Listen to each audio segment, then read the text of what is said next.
Hello everyone, welcome to साक्षीज Vidya साधना। इस video lecture में हम पढ़ेंगे class 8 history chapter 7 civilising the native educating the nation.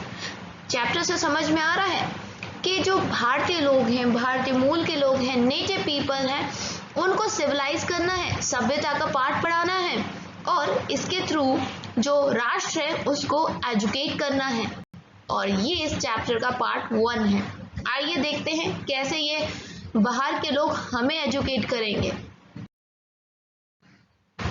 Civilizing the native, educating the nation. In earlier chapters, you have seen how British rule affected Rajas and Nawabs, peasants and tribals.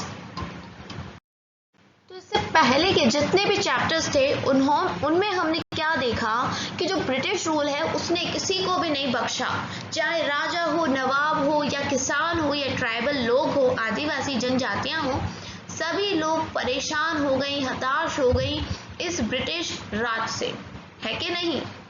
In this chapter we will try and understand what implication it had for the lives of students. इस chapter के अंदर हम पढ़ने वाले हैं कि इस सब का जो विद्यार्थी लोग थे, स्टूडेंट्स थे, उनकी जिंदगी पे क्या प्रभाव पड़ा, क्या implications थे। For the British in India wanted not only territorial conquest and control over revenues, they also felt that they had a cultural mission. They had to civilize the natives, change their customs and values. जो Britishers थे India के अंदर, ये लोग ये नहीं चाहते थे कि हम सिर्फ कब्जा करें ज़मीन पे या हमें रेवेन्यू टैक्सेस ज़्यादा मिलते रहे। ये भी चाहते थे कि हमारे जो कल्चर है, जैसे हिंदू लोगों का कल्चर है, मुस्लिम लोगों का कल्चर है, इनको भी चेंज करना चाहते थे। ये अपना एक कल्चरल मिशन भी लेके आए थे और बहुत सारे हिंदू और मुस्लिम लोगों को कन्वर्ट करने का भी काम इन्होंने शुरू कर दिया था, क्रिश्चियन बनाने का काम भी शुरू कर दिया था। और ये चाहते थे कि हम थोड़ा सा सभ्यता का पाठ पढ़ाएं इन हिंदुस्तानी लोगों को और इनके जो रीति रिवाज है इनको बदल दें। ऐसा इन ब्रिटिश लोगों की सोच थी। What changes were to be introduced? How were Indians to be educated, civilized and made into what the British believed were good subjects? तो ये चेंजेस किस प्रकार से इंट्रोड्यूस किए गए थे, कैसे ये चेंजेस लेके आए होंगे सोसाइटी में, इंडियंस को कैसे इन्होंने पाठ पढ़ाए होंगे, सभ्य बनाए होंगे। वैसे हम इंडियंस बहुत सभ्य हैं पहले से ही, लेकिन अकॉर्डिंग टू ब्रिटिश कैसे सभ्य बनाया हो गया, ठीक है। तो इंडियंस अच्छे थे, है ना, लेकिन कुछ बुरी चीजें थी भारत में, जैसे सती प्रथा। सती प्रथा समझते हो? अगर किसी औरत का पति मर गया तो उस औरत को भी जबरदस्ती उस आग में कूदा देते थे कि तू भी मर जा, तेरा पति नहीं है तो तुमको भी जीने का कोई हक नहीं है। ये चीज बहुत गलत होती थी। अगर किसी, पहले तो छोटी उम्र में ही शादी कर देते थे, 6-6 साल की लड़कियों की, 4-4, 5-5 साल की लड़कियों की शादी हो जाती थी। और अगर मान लीजिए उनकी पति की डेथ हो गई तो वो दोबारा उनकी शादी भी नहीं हो सकती है, विडो रीमैरिज नहीं हो सकती। तो अब वो बच्ची पूरी लाइफ टाइम क्या करेगी? उसके साथ फिर बहुत गलत व्यवहार होता था, उसको कहीं मंदिरों में जाना अलाउ नहीं था, वो एक काल कोठरी जैसे में बंद रहती थी। तो इस तरह के बहुत सारे अत्याचार भी होते थे जो खराब ही थे। The British could find no simple answer to these questions. They continued to be debated for many decades. अब ब्रिटिशर्स को इतनी आसानी से समझ में तो नहीं आ रहा था कि हम क्या करें, कैसे चेंजेस लाएं। तो इस मुद्दे पे बहुत टाइम तक वाद विवाद चलता रहा, डिबेट्स चलती रही कई डिकेड्स तक।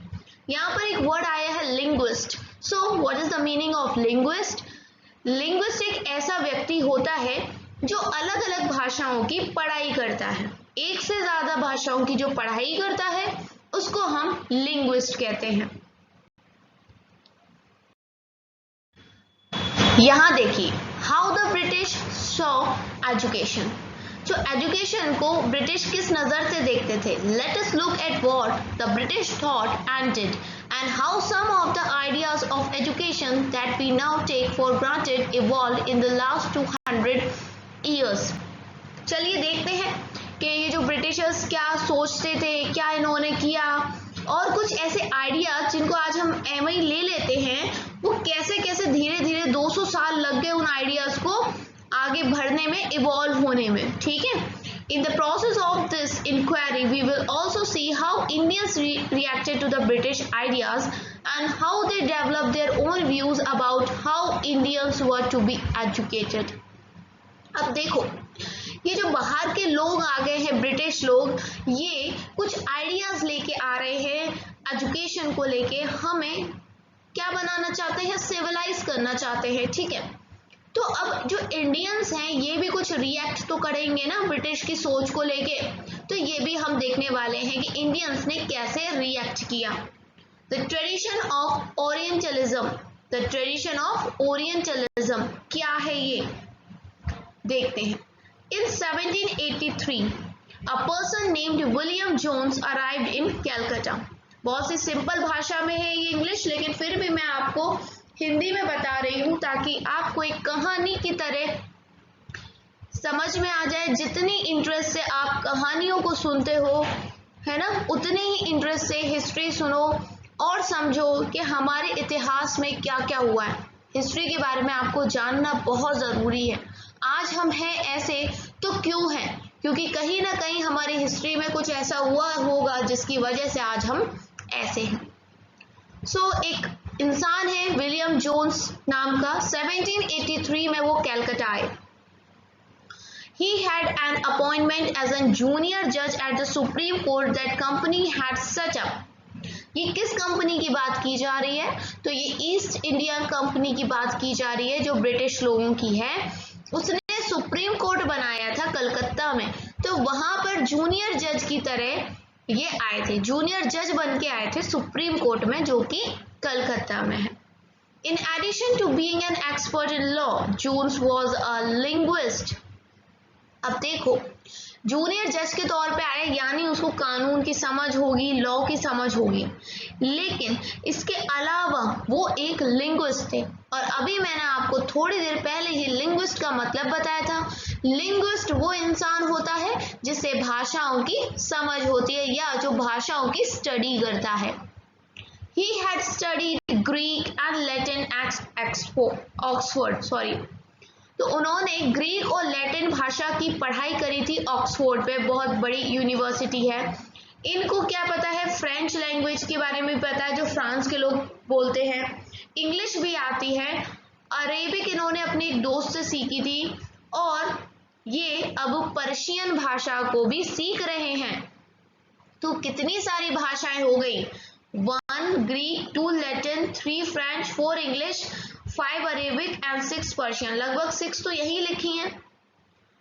At Calcutta, he began spending many hours a day with pandits who taught him the subtleties of Sanskrit language, grammar and poetry। अब देखो, ये संस्कृत भी सीखने लग गए, पंडितों के साथ घंटों घंटों बैठते थे संस्कृत सीखने के लिए। Soon he was studying ancient Indian texts on law, philosophy, religion, politics, morality, arithmetic, medicine and other sciences। अब संस्कृत सीखना इसलिए ज़रूरी था क्योंकि जो हमारे भारतीय हिंदुओं के जो ग्रंथ थे ना, वो संस्कृत भाषा में लिखे थे, और उनकी पढ़ाई करने के लिए ये ज़रूरी है कि आपको संस्कृत आए समझ में। संस्कृत पढ़ पाओगे तभी तो हमारे ग्रंथों को समझ पाओगे। इंडियन टेक्स्ट बहुत अलग अलग थे, कैसे कैसे, कानून के ऊपर, धर्म के ऊपर, है ना, राजनीति के ऊपर, बहुत सारे, इवन मेडिसिन के ऊपर, बहुत सारी साइंस थी। विज्ञान कोई नई चीज नहीं है, आज भले आप स्कूलों में पढ़ते हो, लेकिन हमारी संस्कृति में विज्ञान कोई नई चीज नहीं है, बहुत पुरानी और सदियों से चला आ रहा है। Jones discovered that his interest was shared by many British officials living in Calcutta at the time। Jones ने देखा कि जिस प्रकार उसका इंटरेस्ट है इस इंडियन फिलॉसफी, इंडिया के जो सब्जेक्ट्स हैं, इंडिया के जो ग्रंथ हैं ना इंडियन पीपल के, उनमें जोन्स का जो इंटरेस्ट है, वैसा ही इंटरेस्ट किसका है, दूसरे ब्रिटिश ऑफिसर्स का भी है। Englishmen like Henry Thomas Colebrook and Nathaniel Hallett were also busy discovering the ancient Indian heritage। तो ये दो लोगों के नाम हैं, ये क्या कर रहे थे, जो हमारी पुरानी भारतीय धरोहर है इसके बारे में जानकारी पा रहे थे, ठीक है, खोज कर रहे थे। Mastering Indian languages and translating Sanskrit and Persian work into English. और ये क्या करते थे कि जो हमारी भारतीय लैंग्वेजेस हैं, इंडियन लैंग्वेजेस हैं, उनको जैसे कि संस्कृत है उसको ट्रांसलेट करते थे किसमें, पर्शियन में, सॉरी पर्शियन और संस्कृत वर्ग जो है ना, क्योंकि हमारी सारी चीजें हिंदुओं की वजह से संस्कृत और मुस्लिम लोगों की वजह से पर्शियन में लिखे हुए हैं, तो उनको ट्रांसलेट करते थे इंग्लिश में ताकि बाकी इंग्लिश लोग भी पढ़ सकें। Together with them, Jones set up the Asiatic Society of Bengal and started a journal called Asiatic Researches। ये बहुत इंपॉर्टेंट है, इसलिए मैं इसको थोड़ा हाईलाइट करती हूँ।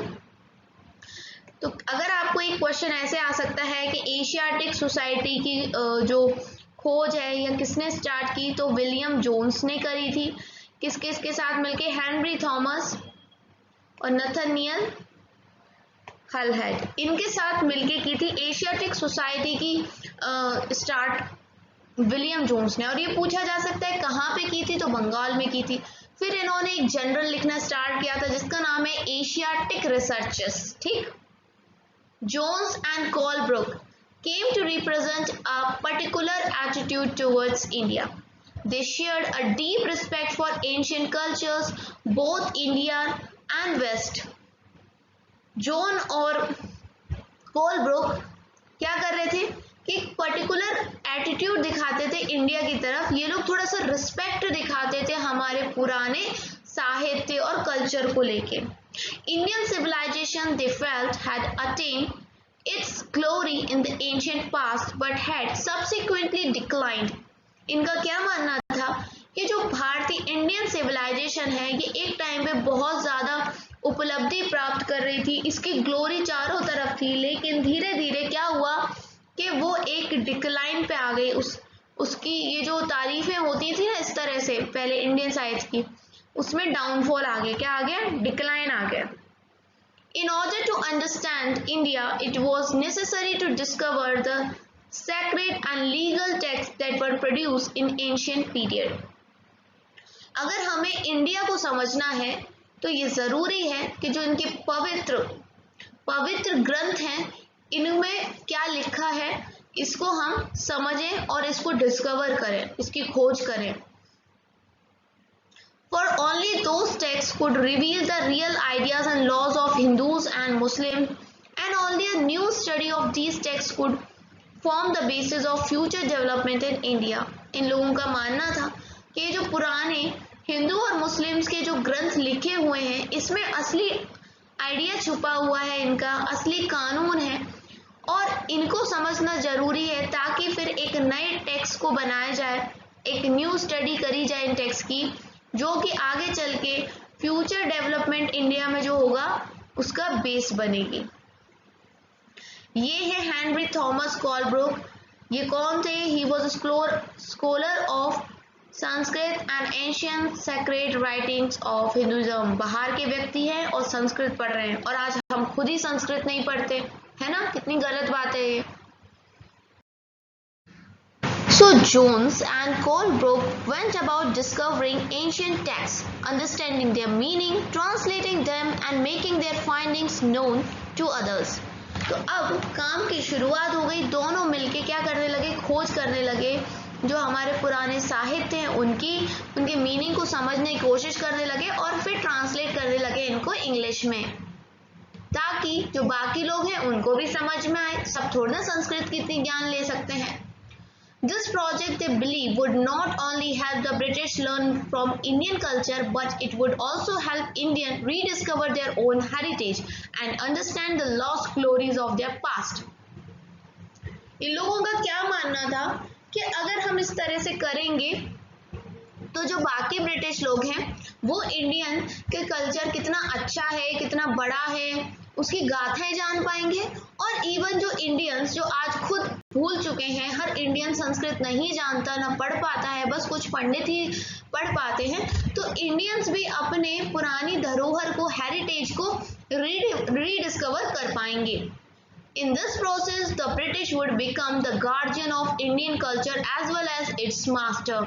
आ गई ना खुल के इनकी बात निकल के कि ये क्यों कर रहे हैं, कि ये दिखाना चाहते हैं कि हम भैया गार्जियन हैं इंडियन कल्चर के, इंडियन कल्चर को हमने ही तो बचाया है, हम ही तो मास्टर हैं इंडियन कल्चर के। तो ये इनकी असली बात थी।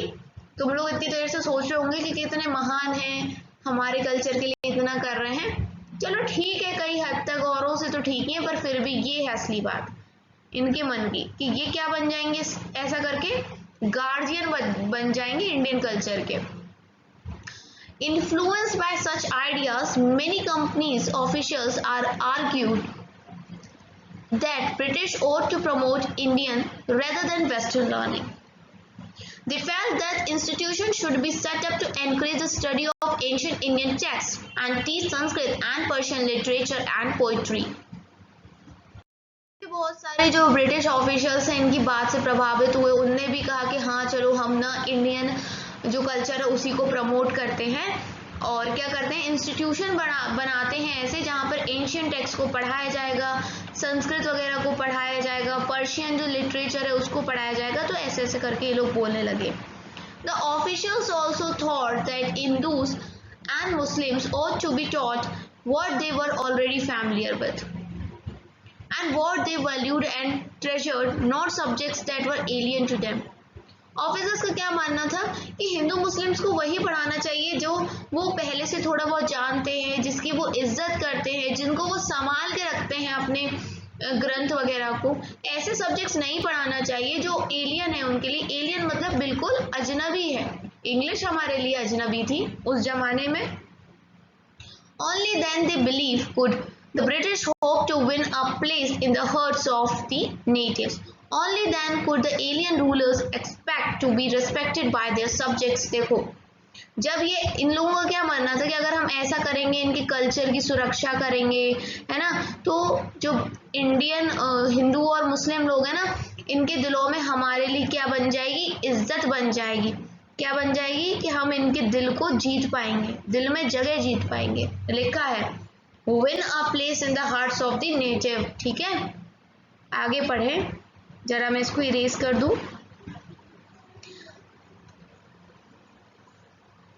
With the object in the view, a madrasa was set up in Calcutta 1781 to promote the study of Arabic, Persian and Islamic law. And the Hindu college was established in Banaras in 1791 to encourage the study of ancient Sanskrit texts that would be useful for administration of the country. जरा ये चीजें आप याद रखें, पहले यहाँ से पढ़ ले। मदरसा क्या होता है?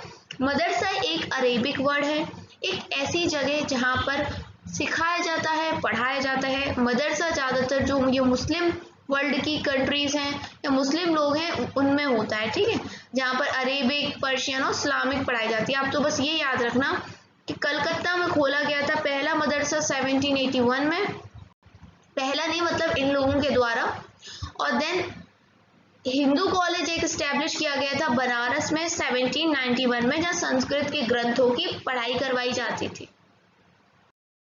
तो ये देखिए फिगर 3, इसमें क्या दिखाया गया है कि मॉन्यूमेंट दिखाया गया है जो वॉरेन हस्टिंग को दिया गया था बाय रिचर्ड 1830 में, और इस टाइम पे ये विक्टोरिया मेमोरियल के अंदर है कलकत्ता में। ये इमेज शो कर रही है कि ओरिएंटलिस्ट जो थे, जिनके बारे में अभी तक हम पढ़ते आ रहे हैं, ये किस प्रकार से सोचते थे ब्रिटिश पावर को लेके इंडिया के अंदर। You will notice that a majestic figure of Hastings and enthusiastic supporters of Orientalist is placed between the standing figure of a Pandit on one side and a seated Munshi on the other side. देखो आपको एक तरफ इस picture में दिख रहा है कौन, मैं मार्क करके बताती हूँ आपको, है ना, ये है पंडित और ये जो बैठ के कर रहे हैं ये है एक मुंशी जो मुस्लिम्स का पढ़ेंगे, और ये है पंडित, ठीक है, और बीच में ये अपने ज्ञान वाले ओरिएंटलिस्ट हैं। Hastings and other Orientalists needed Indian scholars to teach them the vernacular language. Vernacular language समझते हो? Vernacular language वो लैंग्वेज होती है जो लोकल लैंग्वेज होती है ना, आसपास के अपने लोकल जमीन की जो लैंग्वेज है that is called vernacular language. ताकि क्यों सीखना चाहते थे ये ओरिएंटलिस्ट वर्नाकुलर लैंग्वेजेस को, ताकि जो लोकल लोगों की भाषा है उसमें जो लोकल कस्टम्स है उनको समझ पाए, क्योंकि लोकल पीपल तो संस्कृत में बात नहीं करते, वो तो और अपनी लोकल भाषा में बात करते हैं, और जगह जगह पे इंडिया में लैंग्वेज चेंज हो जाती है। Hastings took the initiative to set up the Calcutta Madrasa and believed that ancient customs of the country and Oriental learning ought to be the basis of British rule in India. Hasting ने क्या करा, एक initiative चला दिया कि जो कैलकाटा में मदरसा खोला है हमने, और जो एंशियंट कस्टम है इस कंट्री के, हम क्या करेंगे, ओरिएंटल लर्निंग को बढ़ावा देंगे ताकि ये आगे चल के एक बेसिस बन जाए ब्रिटिश रूल का इंडिया में। क्योंकि जब लोग ये सोचेंगे कि ये जब लोग दिलों में जगह बना लेंगे, है ना, तो इजी होगा उनके लिए इंडिया की जनता पे रूल करना। तो ऐसी कुछ इनकी थिंकिंग थी। Not all officials share this view, many very strong in their criticism of the orientalist. मेरी थोड़ी सी क्या हो रहा है, प्रोनाउंसिएशन में प्रॉब्लम आ रही, बिकॉज मेरी जीभ पर ही छाला हो गया है, सो प्लीज डोंट माइंड, है ना। आगे देखिए कि देखो कुछ लोगों का ही सोचना ये था, लेकिन ओरिएंटलिस्ट जो थे वो ही ऐसी सोच रखते थे, लेकिन सारे लोगों की सोच ओरिएंटलिस्ट लोगों जैसी नहीं थी, वो विपक्ष में थे ओरिएंटलिस्ट लोगों के। Grave errors of the east, east के लोग जो हम हैं इनके क्या एरर्स थे इसको देखते हैं। From early 19th century, many British officials began to criticize the Orientalist vision of learning. ठीक है, जैसे ही 19th सेंचुरी की शुरुआत होती है तो बहुत सारे जो ब्रिटिश ऑफिसर्स हैं वो क्या कहते हैं कि ये जो ओरिएंटलिस्ट लोग हैं, जो इनका तरीका है लर्निंग को देखने का, इनका विजन है, ये बिल्कुल गलत है। They said that knowledge of East was full of error and unscientific thought. जैसे ओरिएंटलिस्ट तो थोड़ी तारीफ कर रहे हैं ना कि मतलब इंडिया का कल्चर अच्छा है, ये वो थोड़ा बहुत तो कह ही रहे हैं, लेकिन जो ये बाकी दूसरे लोग हैं ये कहते हैं कि नहीं, इंडिया के लोग अंधविश्वासी हैं, कोई साइंस नहीं है इनकी बातों में, कुछ भी साइंटिफिक चीजें नहीं है, और बहुत गलतियां हैं इनके अंदर कोई बुद्धि नहीं है। Eastern literature was non-serious and light-hearted, so they argued that it was wrong on the part of British to spend so much effort in encouraging the study of Arabic and Sanskrit language and literature. तो इन लोगों का क्या मानना था कि इनके कोई भी ज्ञान नहीं है, इनके लिटरेचर में कोई दम नहीं है, कोई साइंस नहीं है, तो फिर आप अगर इतना टाइम वेस्ट करोगे अरेबिक और संस्कृत लैंग्वेज में पढ़ाने में, समझने में, एनकरेज करने में, तो ये बिल्कुल वेस्ट है, आपके एफर्ट्स वेस्ट होंगे। आगे देखते हैं। James mill was one of those who attack the orientalist. ठीक है, जब अभी ओरिएंटलिस्ट में हमने कुछ नाम देख लिए, विलियम जोन्स देखे, है ना, ऐसे करके दो और देख लिए। अब उनके विरोधी हैं ये जेम्स मिल, जो ओरिएंटलिस्ट के बिल्कुल खिलाफ में बोलते हैं। The British effort he declare should not be teached what the natives wanted or what they respected in order to please them and win a place in their heart. James मिल का कहना था कि ब्रिटिशर्स का ये effort नहीं होना चाहिए कि जो लोगों को पसंद है या जो लोग जिसकी रिस्पेक्ट करते हैं वो हम सिखाएं, हमें ज़रूरत नहीं है कि हम इनके दिल में जगह बनाएं। The aim of education ought to be in teach what was useful and practical. Education का मतलब ये होना चाहिए जो चीज़ लोगों के यूज़ की हो और लाइफ में प्रैक्टिकल्स हो। So Indian should be made familiar with scientific and technical advances that the west has made. तो इसलिए जेम्स मिल का मानना था कि इनकी संस्कृत और अरेबिक भाषाओं को छोड़कर जो हमारे वेस्ट की इंग्लिश है, जो साइंटिफिक है, टेक्निकल है, इसको सिखाओ ताकि इनमें थोड़ी अकल आए। Rather than with the poetry and sacred literature of the Orient. By the 1830s, the attack of Orientalists became sharper. One of the most outspoken and influential of such critics of the time was Thomas Babington Macaulay. अब एक बहुत ही खतरनाक से critic आ गए हैं, मतलब जो आलोचना करते हैं 1830s में, उनने अटैक करते हुए बोला, जिनका नाम था थॉमस। आप बस इसका बीच का नाम याद नहीं रखना है तो मत याद रखो, मैकॉले याद रख लो, बस Macaulay.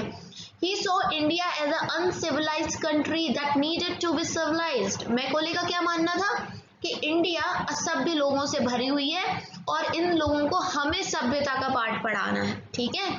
No branch of Eastern knowledge, according to him, could be compared to what English had produced. इसका क्या मानना था मैकॉले का कि ऐसी कोई भी ब्रांच नहीं है, ऐसी कोई भी पढ़ाई नहीं है ईस्ट की लैंग्वेज में, भारत की लैंग्वेजेस में, कि उसका कंपैरिजन हम अपनी भाषा से कर सकें या फिर उससे कुछ सीख सकें। Who could deny, declared Macaulay, that a single shelf of a good European library was worth the whole native literature of India and Arabia. मेरे को बस ये पढ़कर ही इतनी गुस्सा आ रही है कि अगर मेरे सामने होते तो पता नहीं मैं क्या करती। ये क्या बोल रहे हैं कि अगर यूरोप की सिर्फ एक लाइब्रेरी हो और उस लाइब्रेरी की, जैसे ये लाइब्रेरी समझ लो, तो ये एक सिंगल जो शेल्फ है ना, इस शेल्फ की ही औकात ज्यादा है हमारे पूरे भारत के हिंदू मुस्लिम सबके ग्रंथों को मिला के। कितनी बड़ी बात बोल रहा है, कितना घमंड है इसके अंदर। He urged that British government in India stop wasting public money in promoting Oriental learning, for it was of no practical use. क्या बोलता है ये, क्या बोलता है ब्रिटिश सरकार से कि इंडिया में जो ये ओरिएंटलिस्ट लोग हैं जो प्रचार कर रहे हैं इंडियन लैंग्वेजेस को थोड़ा सा बढ़ावा देने का, ये मत करो, इसमें पैसा बर्बाद हो रहा है, इसका कोई भी प्रैक्टिकल यूज नहीं है। इसका नाम जरूर याद रखना इस मैकॉले का, ठीक है। With great energy and passion, Macaulay emphasized the need to teach the English language. इनके अंदर क्या चल रहा था, क्या एनर्जी फूट रही थी इनके अंदर कि हम तो भैया इंग्लिश सिखाएंगे, ठीक है। He felt that knowledge of English would allow Indians to read some of the finest literature the world had produced. इस मैकॉले का मानना ये था कि अगर हम इनको इंडियंस को इंग्लिश सिखा देंगे तो पूरी दुनिया में जो इतने अच्छे अच्छे ग्रंथ हैं इंग्लिश में लिखे हुए वो ये इंडियंस समझ पाएंगे, पढ़ पाएंगे। It would make them aware of developments in the Western science and philosophy. Teaching of English could thus be a way of civilizing people, changing their taste, values and culture. English अगर हम इन लोगों को सिखा देंगे तो इनको पता चलेगा जो वेस्टर्न वर्ल्ड है, ठीक है, वहां पर क्या क्या उपलब्धि आई है साइंस में, फिलॉसफी में, तो कुछ प्रचार करना चाहते थे और लोगों का जो टेस्ट है, जो उनकी कल्चर है, जो वैल्यू है, उसको बदलना चाहते थे इंग्लिश को सिखाकर। Following Macaulay's minute, the English Education Act of 1835 was introduced. याद रखना इस मैकॉले के चक्कर में क्या हुआ, एक एक्ट पारित किया गया था, इसका नाम है The English Education Act of 1835. The decision was to make English the medium of instruction for higher education and to stop the promotion of Oriental institutions like the Calcutta Madrasa and Banaras Sanskrit College. इस act में एक decision लिया गया कि अब जो भी higher education होगी उसका माध्यम होगा इंग्लिश, और जो ये ओरिएंटल लोगों ने जो इंस्टीट्यूशन खड़े किए थे कलकत्ता में मदरसा, बनारस में हिंदू कॉलेज जिसमें संस्कृत पढ़ाई जा रही थी, ये सब अब इनका प्रमोशन होना बंद होगा। These institutions were seen as temples of darkness that were falling of themselves into decay. English textbooks now began to be produced for schools.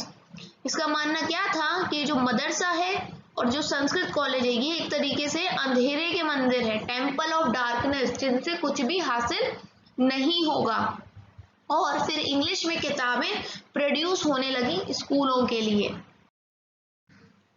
Now यहाँ क्या बात आ रही है, एजुकेशन फॉर कॉमर्स, मतलब जो ये एजुकेशन है ये कॉमर्स के लिए क्यों उपयोगी थी।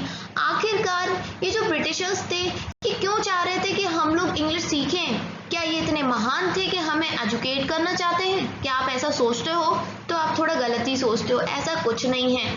हर चीज में इनका फायदा है और वो फायदा आगे आने वाले सारे चैप्टर्स में आपको क्लियर होता रहेगा कि कैसा कैसा हुआ। हम मानते हैं कि हमारी सोसाइटी में कुछ फ्लॉज थे, जैसे कि सती सिस्टम, विडो रीमैरिज नहीं होने देना और बहुत सारी चीजें, बट ऐसा नहीं है जैसा इन लोगों ने दर्शाया, दुनिया को दर्शाने की कोशिश करी कि लोग, इंडिया के लोग अनपढ़ हैं, गंवार हैं, ऐसा बिल्कुल नहीं है। इंडिया के लोगों को साइंस की नॉलेज नहीं है, इंडिया के लोगों को मेडिसिन की नॉलेज नहीं है, ऐसा कुछ भी नहीं है। आप जरा पढ़िए आयुर्वेद, आयुर्वेद में कितना कुछ दिया हुआ है और आयुर्वेद आज का नहीं है, सदियों पुराना है। कितना पुराना है हम सोच भी नहीं सकते। आप गूगल पे सर्च करना, आपको पता चल जाएगा। और ऐसी ऐसी बीमारियां जो एलोपैथी से सही नहीं होती हैं, हम जो डॉक्टर्स के पास जाते हैं दवाई खाने के लिए, उससे एक चीज सही होती है लेकिन हजारों समस्या हमारे शरीर में कहीं ना कहीं स्टार्ट हो जाती है, बिकॉज केमिकल्स तो होते ही हैं। लेकिन आयुर्वेदिक ऐसी चीज है जिसका कोई साइड इफेक्ट नहीं होता। आप ये सारी चीजें जानते हैं, मुझे इतना बताने की जरूरत नहीं है, लेकिन उस टाइम के जो ब्रिटिश लोग थे ये नहीं जानते थे। और आज देख लो, वक्त बदल चुका है, वेस्टर्न वर्ल्ड योगा सीख रहा है, योग कर रहा है, जिम छोड़ के योग कर रहा है। योगा डे इंटरनेशनल लेवल पे मनाया जा रहा है, आयुर्वेदिक दवाइयां खाई जा रही है, ये लोग संस्कृत सीख रहे हैं, हमारा कल्चर अपना रहे हैं। तो आप लोग भी अपना कल्चर मत छोड़ो, क्योंकि हमारा कल्चर बहुत महान है और मुझे गर्व है कि मैं एक भारतीय हूँ। आपको भी होना चाहिए। प्राउड करते हो अपने इंडियन होने पे? तो कमेंट सेक्शन में बताओ, ठीक है। मिलते हैं नेक्स्ट पार्ट में, जिसमें एजुकेशन फॉर कॉमर्स पर चर्चा करेंगे। Thanks for watching Sakshi's Vidya Sadhana.